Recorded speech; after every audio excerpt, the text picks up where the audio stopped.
સુરેન્દ્રનગર પોલીસે જિલ્લાના અલગ અલગ વિસ્તારોમાંથી ગેરકાયદે હથિયાર સાથે 10 આરોપીને ઝડપી પાડ્યા છે. રેન્જર આઈજી શ્રી નિર્લિપ્ત રાય અને જિલ્લા પોલીસ વડા શ્રી પ્રેમસુખ ડેલુના માર્ગદર્શનમાં એલસીબી, એસઓજી અને પેરોલ ફરલો સ્ક્વોડની ટીમોએ જુદા જુદા 10 ગુનામાં 12 હથિયાર અને 28 કારતૂસ સાથે 10 આરોપીને ઝડપી પાડ્યા છે. આ અંગે પત્રકાર પરિષદમાં વધુ માહિતી આપતા એસપી શ્રી પ્રેમસુખ ડેલુએ જણાવ્યું કે સુરેન્દ્રનગર જિલ્લા પોલીસ તરફથી છેલ્લા 48 કલાકમાં સુરેન્દ્રનગર જિલ્લાની એલસીબી, એસઓજી અને સંબંધિત પોલીસ સ્ટેશનના સંબંધિત ડિવિઝનના ડીવાયએસપી શ્રી અને એએસપી શ્રી દ્વારા બહુ સરસ કામગીરી હત્યા સંબંધિત કેસોમાં કરવામાં આવેલ છે.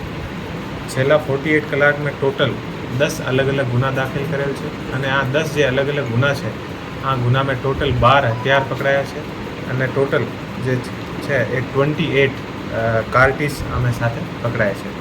ટોટલ જે 10 ગુના દાખલ થયા છે આમે ઘણા બધા આરોપી પકડાયા છે અને એ જે આરોપી પકડાયા છે આ આરોપીનો જે ભૂતકાળ જે છે આમે પણ એ લોકો ઘણા બધા ગુના કર્યા છે. ટોટલ જે ગુના થયા છે આમે 3 ગુના જે છે એ થાનગઢ પોલીસ સ્ટેશનમાં દાખલ થયા છે.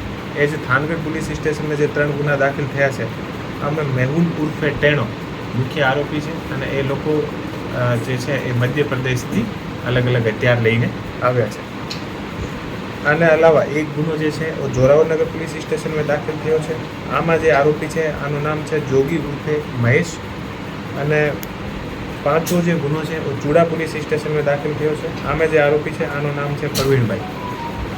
6થો જે ગુનો દાખલ થયો છે આ ધજારા પોલીસ સ્ટેશનમાં. આમે જે આરોપી છે હર્ષ ઉર્ફે ચોકેટ અને 7મો ગુનો જે દાખલ થયો છે આણંદપુર પોલીસ સ્ટેશનમાં દાખલ થયો છે. આમે જે આરોપી છે આનું નામ છે વિનુભાઈ લીંબાભાઈ ચૌહાણ અને 8મો જે ગુનો દાખલ થયો છે ઓ ધાંગધ્રા તાલુકા પોલીસ સ્ટેશનમાં કાદર હબીબભાઈ સિપાહી ઉપર ગુનો દાખલ થયો છે અને 9મો ગુનો જે દાખલ થયો છે ઓ ચૂડા પોલીસ સ્ટેશનમાં દાખલ થયો છે. આમે જે આરોપી છે આમે હરેશ ઉર્ફે ઘોડો રજનીકાંતભાઈ ઘાટલિયા અને 10મો ગુનો જે છે ઓ ધજાડા પોલીસ સ્ટેશનમાં દાખલ થયો છે સમંદર રઘુભાઈ ડાબી ઉપર.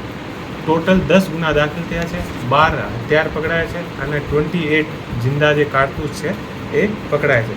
બહુ સારી કામગીરી એલસીબી, એસઓજી અને પેરોલ ફરલો અને તમામ એએસપી શ્રી અને ડીવાયએસપી શ્રી દ્વારા કરવામાં આવેલ છે.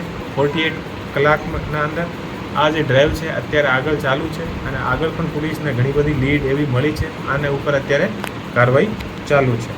તો હું તમામ જે ટીમ છે એએસપી શ્રી, ડીવાયએસપી શ્રી અને તમામને હું બધાઈ આપું છું કે સરસ કામગીરી પોલીસ દ્વારા કરવામાં આવે છે. કેટલા આવા હથિયારો છે એક જ જગ્યાએ જ લાવવામાં આવ્યા છે અલગ અલગ જગ્યાએ?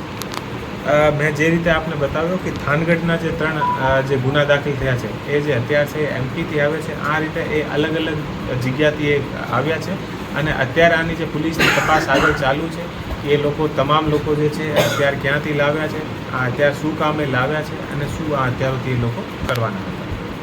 વેપનના ટોટલ 10 ગુના દાખલ થયા છે. આમે 12 હથિયાર પકડાયા છે. આથી પહેલાં પણ અત્યારથી 2 થી 3 દિવસ પહેલાં રેન્જની ટીમ દ્વારા પણ રાજકોટ રેન્જ દ્વારા પણ 2 જે અલગ અલગ આરોપી હતા સુરેન્દ્રનગરના આના પાસેથી પણ 2 હથિયાર પકડાયા છે.